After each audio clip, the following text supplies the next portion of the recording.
So this was the topic that we were going to get into a little bit earlier, but then Jeremy Hellickson got lit up yesterday, so it actually makes this topic look kind of irrelevant. But we'll get into it anyway. Jeremy Hellickson. There were some articles last week about potentially re-signing Jeremy Hellickson and not trading him. So that's what we're going to talk about right now. Kyle Gaffner, Tony Del Grosso are both here, a.k.a. Tony D. I should just call you Tony D. I don't know why I say that last name. But let's talk about Helly right now. Hellickson, bringing it for a second straight year. Despite a bad start yesterday, he's still pitching really, really well. Yeah, I think he's been pitching above what he should be. I mean, he was almost lights out in the month of April. I mean, pitching a 1.8 ERA. I mean, that's crazy for a guy like that because he doesn't really have electric stuff. He's kind of like a pinpoint pitcher, doesn't really have anything explosive, doesn't really do anything well. He's just got a multitude of pitches. So it was kind of surprised to see him pitching that low. He had a really low whip. I think it was the lowest of his career too. And then he kind of came back down to earth. Yeah, no, I completely agree with what you just said. He's actually pitched above expectations, really, other than his last start. And even with his last start, his whip is still only at 1 even, which is really, really good. Yeah, but like we were saying before, this is going to happen from him every once in a while. Every 5 or 6 starts, he's going to leave the ball up like he did last night with his changeup, and he's going to get hit. He only has 13 strikeouts this whole year in almost 35 innings. So he pitches to contact, needless to say, and those nights will happen. But overall, yeah, he's been great. Yeah, and the question that the show is, the question is, should they resign him? Now, it's obvious to us that, he's a trade chip, but right. I guess we could discuss why somebody, would write the fact that he would be resigned. You look at the age. He's 30 years old. I guess he'd provide that veteran presence for the young pups, but I don't know. Are you really willing to sign him to, say, a 4-year, like $60 million extension or some crazy shit? Something like Mike Leake would get? I wouldn't. No. Not where they are in the rebuild. I mean, yeah, he provides some stability. Obviously, he knows how to pitch with, the mediocre stuff he has. Still knows how to get people out. And he could help younger guys in that sense. But overall, no, I'm not giving that kind of money to a 4-starter. And we could use it on other players in free agency. We need to get an electric bat back in this lineup. So I want to put money towards a bat rather than give it to Jeremy Hellickson. Would your thoughts be a little different if, say, he was like 25, 26? No, I would still have the same thought because we do we still have the same prospects, you're saying? Just the age difference? Yeah, just say Hellickson's 25, 26 with the same farm system. No, I wouldn't. I still wouldn't give him the money. If he was 25 or 26 and I guess the age isn't so much a factor, but it's more a factor of where they are. And if the Phillies were this close to winning, then I would be a lot more likely to sign him. Yeah. But no, not at this stage. Oh, yeah, I'm actually 100% in agreement with you guys. So, all right, there's the Jeremy Hellickson topic. We didn't really finish or get too much into it, but it's kind of self-explanatory. So we'll do more Aaron Altair talk. Still on an Altair, living on an Altair. So many different puns that you can spin at Aaron Altair. Now, Tony was saying before the show he's in the 3-hole tonight, but Kyle was saying he might like him better off in the 2-hole. So I'll let you guys kind of discuss that. Where do you think he's best at in the lineup? I preferably like him in the 2 because what that really brings to you, he can really hit a lot of roper doubles over there, but he brings power to that, to that 2-hole, which is really nice to whereas if you had a double up there, yeah, he's been the best hitter for the Phillies over the past 2 years, but he's not a guy that brings too much power. You're going to have a lot more power with Altair. So by bringing up, you have Cesar as your Cesar, obviously as your number 1, but with Abdul, he hits a lot of singles, so he's not really going to be moving the runners. You got 2 guys that are kind of in the same situation that get on base but just hit singles. So by having Altair in the number 2 hole, at least you could bring Cesar over to the 3rd or get him home by hitting him home run. So that's why I really like Altair there at the 2 rather than the 3. I think it's splitting hairs a little bit to say whether we want him in the 2 or 3 hole. Personally, I guess I kind of lean more towards the 3 hole.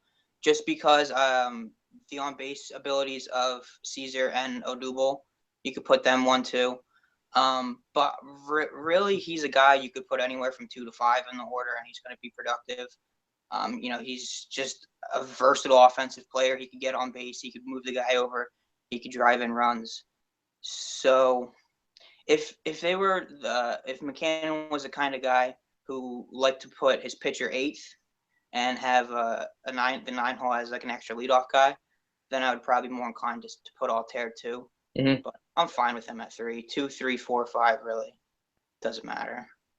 I like the thought process of Hernandez and Herrera before Altair. So I like the 3-hole. Yeah, I like what you're saying there. Of the time right there. So. Yeah, and I wonder what ultimately he will be in the lineup if he really becomes that every down player, like I'm talking football, everyday player in the lineup. We'll see. I mean, Jason Worth, he was the 5 guy, right? He was in the 5 spot behind Ryan Howard for all those years. Yeah, when Pat the Bat left, he was at the 5, yeah. Yeah, so maybe Altair will kind of develop into that 5-hole guy.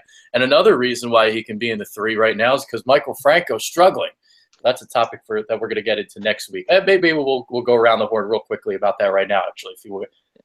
Talk about it for a minute. But the way he's been playing, though, how can you really take him out when Howie gets back? Here's another guy that just has a high base, high percentage getting on base, but he hits a lot of singles. It's not really a lot of power. So how can you really take him out of this lineup?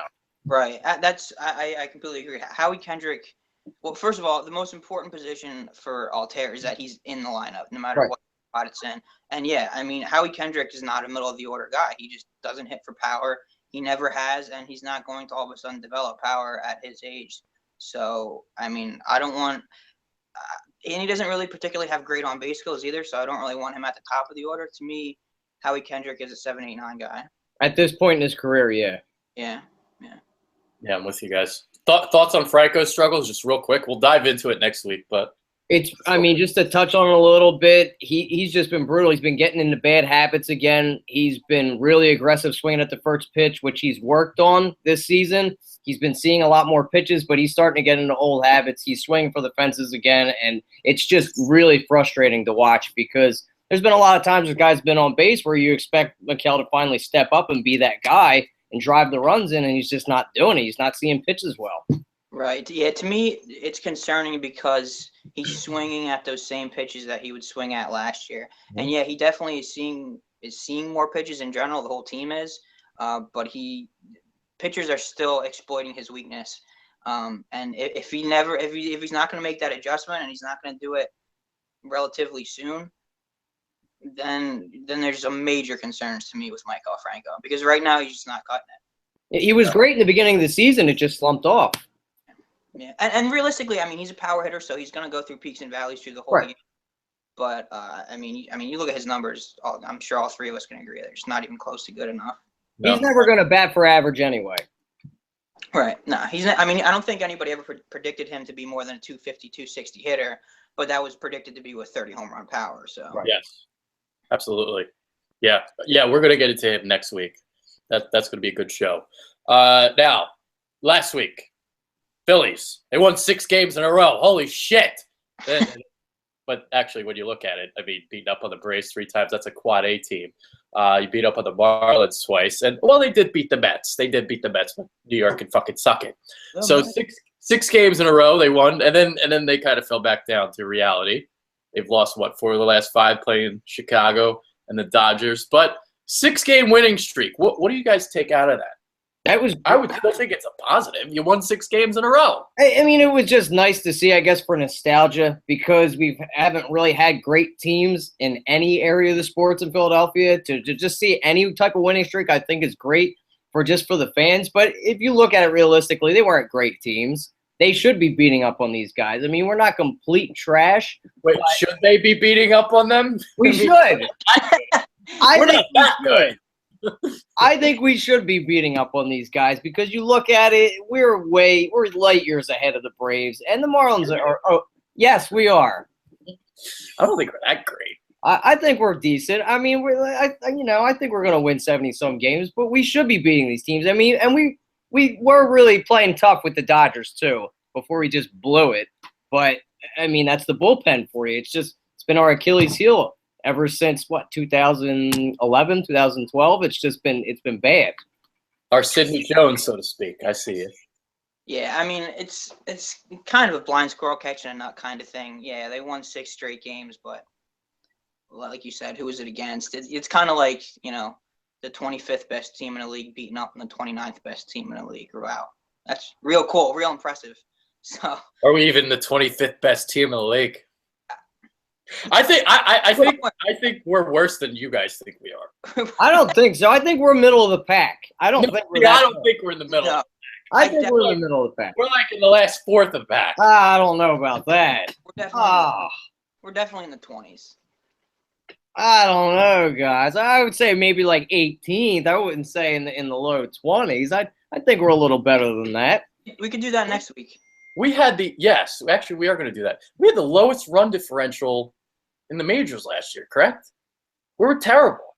Yeah. We won all those one-run games. I don't think we're that good. Yeah, that is right. I don't think we're that good. But we're a different team this year. We've got all the youth starting to come up. They're right on the cusp, Adrian. Yeah, it is a different team. Our bullpen fucking blows. Yeah, well, that doesn't really help. That is a huge Band-Aid. They think you got to cover up that sieve and put a Band-Aid on that. That really needs to be addressed. And it was supposed to be this year, and it wasn't. It was supposed to be our strength, and it's a huge weakness, as we see in and night out.